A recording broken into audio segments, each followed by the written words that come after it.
Hey guys, what is up? It is Lovenji here, and today we're going to be taking on Mission 9 of Undiscovered Worlds. This is another official content mission, and it's called Overshadowed. It's a very interesting mission, and it ends with me messing it up, as always. I'm not going to spoil how I mess it up. You'll see it immediately if you've got a watch for live. So without further ado, let's get this underway. So, here we are. We've got Populous at the beginning, Undiscovered Worlds, Mission 9, Overshadowed. This is actually one of the better missions in Populous, actually. I enjoy it. I messed this up, as I said in the introduction. And it's okay. Like, it's an interesting design. Basically, the Chimera have a pre-established tribe, and this pre-established tribe is big. And they have one entrance that is really heavily fortified with guard towers, and you can actually see that entrance on the horizon there. All those guard towers just sort of standing tall, filled with fire warriors, making their base nigh on impenetrable. Also, it would seem.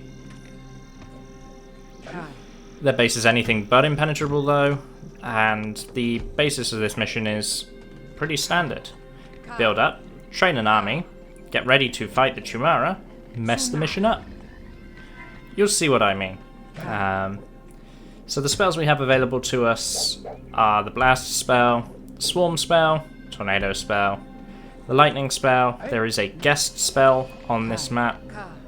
Hypnotize, Invisibility, and Magical Shield. Now, Invisibility and Magical Shield are a good combination to have, and we could use that to perform various little tricks in assassinating shamans. We don't, but we could. Additionally, there's a Firestorm spell somewhere on the map, and of course, I may have already said it, but the Angel of Death as well. Oh no, the speeding up is back. So, this mission is split into multiple segments. There's Chimera Attack 1, Chimera Attack 2. In between those two attacks is building up phases. So you don't miss any important stuff. I'm only speeding up the building up phases to get to each individual attack to move the video along slightly quicker. The original recording time for this mission was about 25 minutes. So, in this initial speeding up segment, you can see I'm using guard towers because our tribe has to span across multiple islands. We have our starting island, this island to the north, and the island to the east. And you want to make sure that you build on all three islands, and you want to make sure you're building quickly, because the Chimera attacks can come from either the land or boats. You can actually see me preparing for a boat assault, and they actually come by land. So there you go. Normally, I would say 90% of the time, the attacks come from boats, but it should show when the attack actually comes, which is in a moment. I was quite taken off guard by the fact that it came by land for a change, because I've got my fire warriors ready to deal with a boat attack. And here it is, I spot it. And now I need to respond. So again, I'm not speeding up any of the action, leaving all the fighting and the spell casting at a normal speed, just speeding up the boring hut buildy bits. Sometimes I wonder if me playing Populous is... the game is a simulator for me, and it's care a lot less about the contact. So I can see this already. Shaman's going to get pushed in the water. I shouldn't have cast a spell there, and I should have just let her fist fight it out.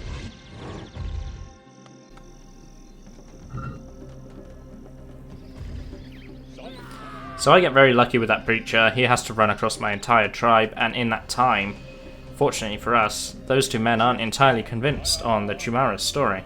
You know, he's telling a story, reading from the book, talking about how great she is with her mask that looks like a sun, but they're just not buying it. So we're going to beat him to death. There we go. And our preacher has one more story to tell, and he's going to go and tell that story to the fire warrior. And be like, look, did you see what we did to the preacher? We just beat him up. So, you know, switch sides. It's better for you. All things considered, we're going to go into our second of 3 speeding up segments as we just continue to build up and establish the tribe.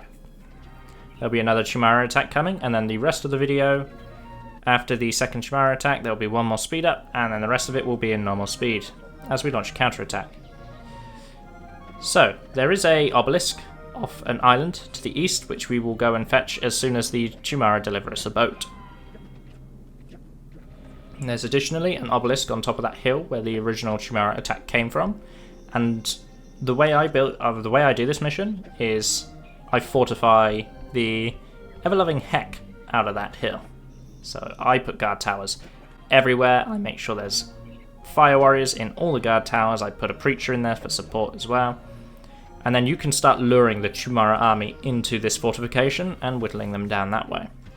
Because whilst they have one entrance that's really, really heavily guarded, for some reason the person playing the Chimera isn't paying attention, and therefore they don't fortify the other hill anywhere near as much. Here's Chimera Attack 2, in which they are kind enough to donate us a boat.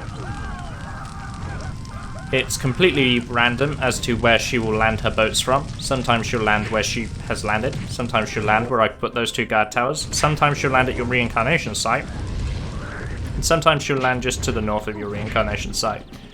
I've seen no pattern in where she's landing, just that she picks one of those sometimes.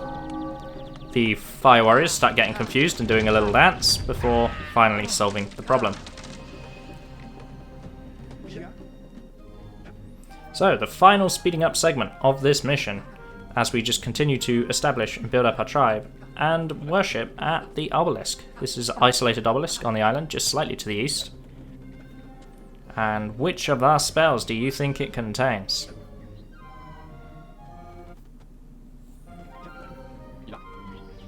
So, one of the things I find when I'm watching this footage, as I said in the previous video, at this point I've already recorded all of Undiscovered Worlds. I've recorded all of the next game that we're going to be covering in this Monday and Friday series, and I'm currently on... where am I? I'm on mission 19 of Tikal's Journey. And I'm watching how I played this and thinking, goodness me, I've already gotten so much better than I was. But that is an interesting point of self-growth for me. I even, struggling with mission 18 on Tikal's Journey, did a mission without the shaman, because I let her die. Spoilers. But that's another video that will come in time.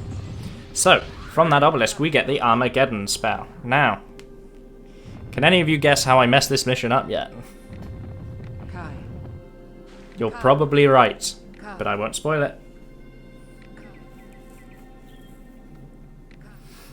So, I don't know why, but the AI script is incredibly anal about boats and all vehicles. If there's a vehicle for it to collect, it will try its absolute hardest to collect that vehicle, no matter what. It will go out of its way to send a boat full of warriors or braves to collect other unoccupied boats around the map. Because it really likes boat ownership. In a mission I was playing in Tikal's Journey, I had about 10 unoccupied boats, and the AI actually attacked me. Full-on shaman with army attacked me to seize control of these 10 boats and take them back. That's all they did, but they just really wanted the boats. So, back to this mission. As our huts are now fully upgraded and our mana is looking really good, I'm going to go get this obelisk. And then we can start launching an attack on the Chimera. Now, in my experience, the firestorm is in the obelisk, surrounded by guard towers, but it's not obtainable.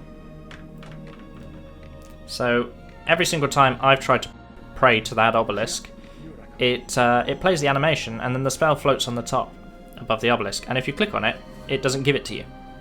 So it just sits there as a visual effect. It's the world's most baitiest obelisk, so if you ever play this mission yourself, I advise you to ignore the obelisk, just because it's not worth it. Like I said before, these guard towers provide a fortification. The preachers can't get anywhere near with these guard towers, and then our preacher just cleans up the warriors. This is one of my favourite formations of defence. Preacher tower at the front, surrounded by fire warrior towers. I know lots of players will just go raw fire warriors in their towers. I like the extra preacher because I didn't until I started playing the harder campaigns, train my own followers all that much. So having the AI provide me with trained warriors was a bit of a blessing. But I invest myself into a little bit of defense still, because I'm not sure if I'm going to get attacked by the Chimera a third time. Now, you can move away from the obelisk the moment those little rocks start moving. That's the prey completed. You can start walking away. I don't do it. I instead put a fire down. Again, haven't really learnt the patrol command at this point, so I'm still using campfires. Those warriors will just augment the defense if someone does get past. If a preacher gets past, they'll distract the preacher by making him stop and preach, and he'll get shot by fire warriors. Or if the occasional warrior slips past, they've been so weakened by my fire warriors in guard towers that they can easily win the fight. So they just augment a defense.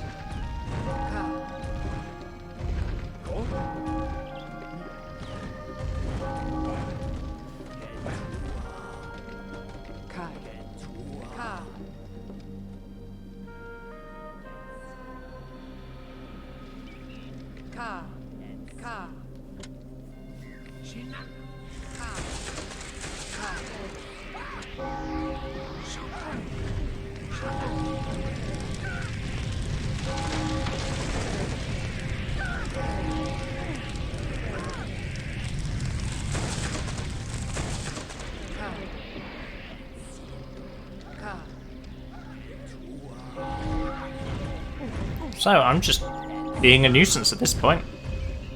Checking, casting tornadoes, getting attacked by fire warriors, doing my damnedest to beat them up.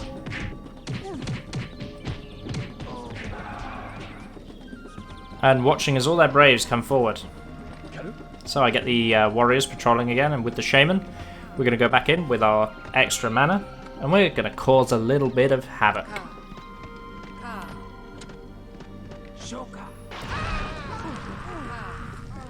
I may draw your attention to the remaining length of the video and ask you if you're going to guess, if you haven't already, how I messed this up. In the middle of an attack with it all looking good. Oh, I should say when I say mess this up, we still win the mission, but it's just not how I want to win the mission.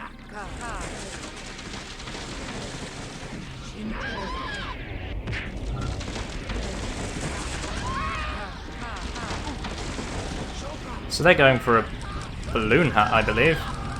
Because why not?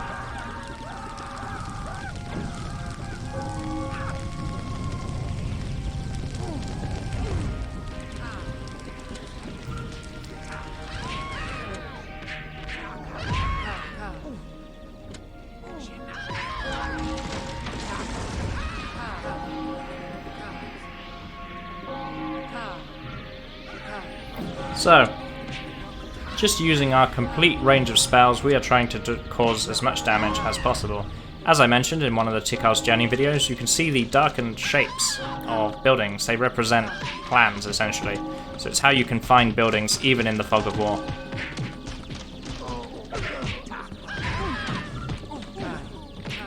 So the Hypnotizer is doing a wonderful job here of just thinning out Chimera population. And is at this point we unleash the Angel of Death.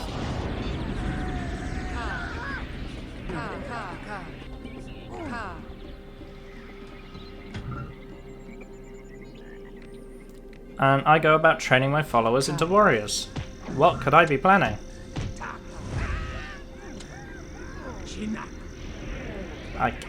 You guys aren't idiots, you've been watching my videos. I'm fully aware you know what's happening, what I wanted to do, and what I actually end up doing.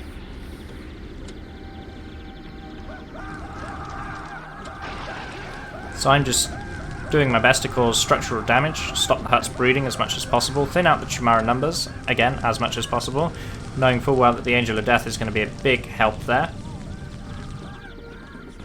If you don't know how an Angel of Death works, they are a gigantic monster with a very, very large health pool. That health pool reduces slowly over time, and that's what dictates how long a Angel of Death is on the battlefield for.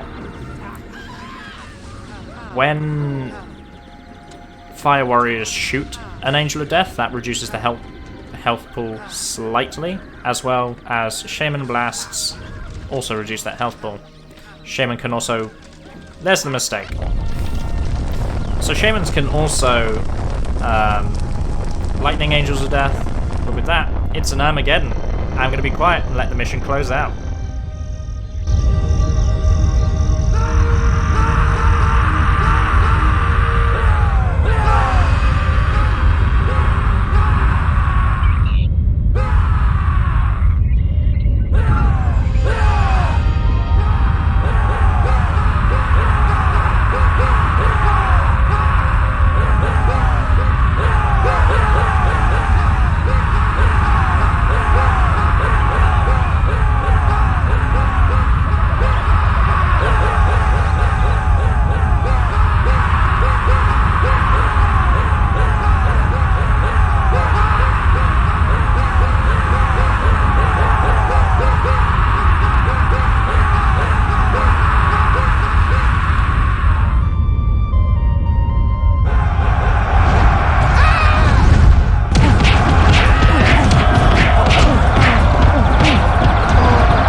Like, who damn did I mess that up, you know? Trying to defend myself from a warrior and I trigger an entire Armageddon.